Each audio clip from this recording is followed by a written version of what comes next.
তো সকালবেলা আমরা হিলভিউ পয়েন্ট থেকে নেমে এসে আজকে চলেছি মৃদুবান্ধা ওয়াটারফলসের দিকে। মৃদুবান্ধা ওয়াটারফলস এখান থেকে আর 35 কিলোমিটার দূরে। আমরা গিয়ে স্পটটা এক্সপ্লোর করবো।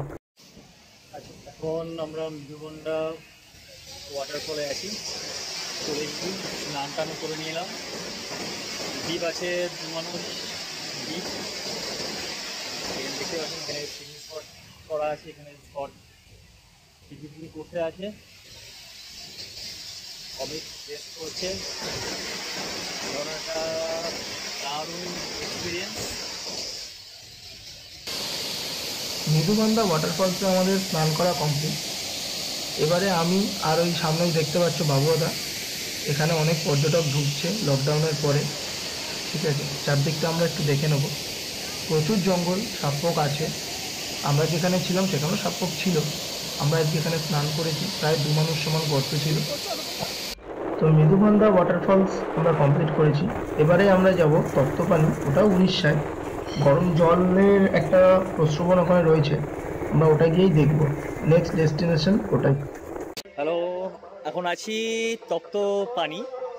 এখানে গরম জলের একটা কুণ্ড আছে, যেখান থেকে কন্টিনিউয়াসলি গরম জল উঠতে থাকে।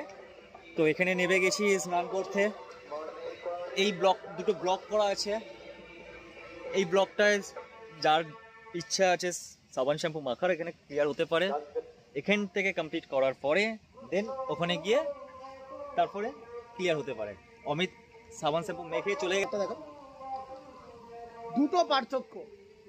তপ্তপানির দুটো স্নান করার জায়গা, দুটো পার্থক্য। একটা হচ্ছে প্রথম যেটা পল্লবদা রয়েছে, মানে যেটা প্রথমে লোক নামে, যেখানে দেখা পল্লব একটু, এটা হচ্ছে এখনো সেরমভাবে পাথর টাথর লাগায়নি এক কথায়। ঠিক আছে, সবাই এখানকার লোক এরমভাবেই মন্তব্য করে এটা, যে যারা সাবান শ্যাম্পু মাখবে তারা ওইখানে, যেমন পল্লবদা মেখে আছে, আমিও ছিলাম ওখানে সাবান শ্যাম্পু মেখে, ওখানে গায়ে করে আবার এখানে এসেছি। এটা পরিষ্কার একটু, কিছুই নয়, শুধু টাইলস বসানো বলে পরিষ্কার লাগছে। জল একই, এখানেও শ্যাওলা ওখানেও শ্যাওলা। ঠিক আছে, কিন্তু গরম জল। 100 কিলোমিটার ড্রাইভ করে এসেছি, 3 দিন 4 দিন ধরে বাইক চালাচ্ছি, এখানে ওখানে ঘুরছি। ঠিক আছে, মানে শরীর খুবই একটা, যে কি বলবো ওটাকে, মানে বলতে গেলে একদম নিমিয়ে, মানে একদম ঝিমিয়ে যাওয়া ওরকম ছিল। ঠিক আছে, গায়ে হাত পায়ে ব্যথা ছিল। একটা হেলমেট আমি পরি খুব ভারী, ওই জন্য ঘাড়েও ব্যথা ছিল। এখন এখানে একটু বেশ 10 মিনিট কাটালাম, রিল্যাক্স। ঠিক আছে, এরপরে তপ্তপানি মন্দিরে যাব। সবাই বলে এখানে তপ্তপানির জলে চান করে তারপর মায়ের মন্দিরে যেতে হয়। ঠিক আছে, যেহেতু এখান থেকে মায়ের সব কিছু শুরু, তো ওই জন্য আমরা যাবো। আমরা 10 মিনিট পর যাবো আর একটু ইয়ে করে। ঠিক আছে, এরপরে যে ব্লগটা আসবে সেটাও তোমাদের দেখাবো। আর একটা কথা বলি, রিল্যাক্সে অমিত দাঁড়িয়ে আছে আর রিল্যাক্সে আমি দাঁড়িয়ে আছি বলে মনে করবেন এটা নর্মাল ওয়াটার। এটা এতটাই গরম জলটা, ম্যাক্সিমাম 70 to 75 ডিগ্রি তো হট আছেই।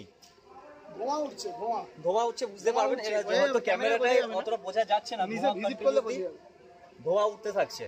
প্রচন্ড গরম জল, মানে আস্তে আস্তে আপনাকে গোটা শরীর ভেজাতে হবে, একসঙ্গে পারবেন না কোনোভাবে, প্রচন্ড গরম। আরেকটা কথা বলার, যদি আপনি শহরতলির বাসিন্দা হন বা লোকজন হন, ঠিক আছে, পয়সা খরচা করে গিজারে গরম জলে তো চান অনেক পার করেছেন, দয়া করে এখানে একবার ভিজিট করুন। ঠিক আছে, পয়সা আপনার পুষিয়ে যাবে একদম। চলো নেক্সট ভিডিওয়ে আবার দেখা হচ্ছে।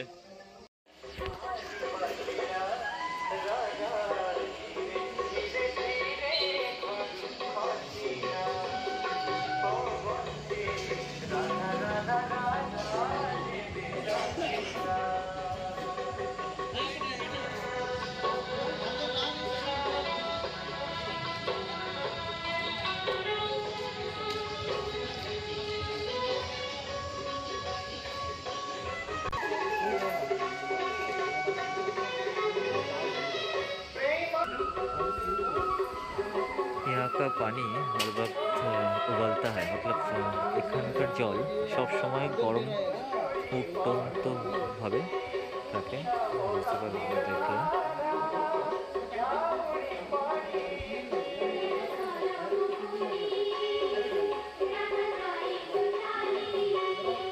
জল সবসময় ফুটছে, গরম জল। ঠাকুর আছে বুঝতে পারছি না।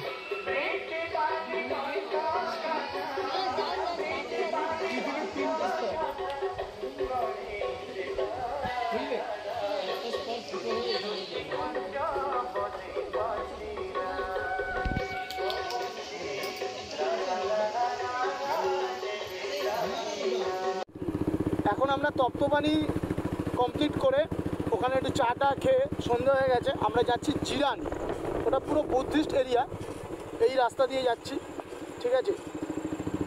বাইকের আলোয় পুরো মানে সত্যি রয়্যাল এনফিল্ড ক্লাসিক, তার সঙ্গে দুটো লাইট লাগানো আছে, পুরো এরিয়া দেখো কি সুন্দর পরিষ্কার করে দিয়েছে। আমাদের যেতে কোনো অসুবিধা হচ্ছে না। আমাদের বাইক অ্যারাউন্ড এখন মোটামুটি 55-60 চলছে, আরও বেশি ছাড়া কম নয়। দেখি মিটারে 50। ঠিক আছে, আমরা ওখানে যাই। রাত হয়ে গেছে, টেনশন হচ্ছে, যেহেতু কোনোদিনও কোনো ওই স্পটে যাইনি, প্রথম যাচ্ছি, গিয়ে দেখি কী হয়। Very good evening. এখন আমরা জিরাঙ্গাতে চলে এসেছি। টেন্ট খাটানো হয়ে গেছে কমপ্লিট, আর খুব হেল্পফুল এখানকার পিপল। সবাই খাটানো থেকে শুরু করে জ্বালানি থেকে শুরু করে সব কিছু জোগাড় করে দিয়েছে ওনারাই, লোকাল এরিয়ায় যারা সব আছে। তো এই ভিডিওটা বেশি লং হবে না, জাস্ট ছোটো করে দিলাম। রাত হয়ে গেছে, নিজেদের খাবার দাবার একটু রেডি করে নেওয়া হোক।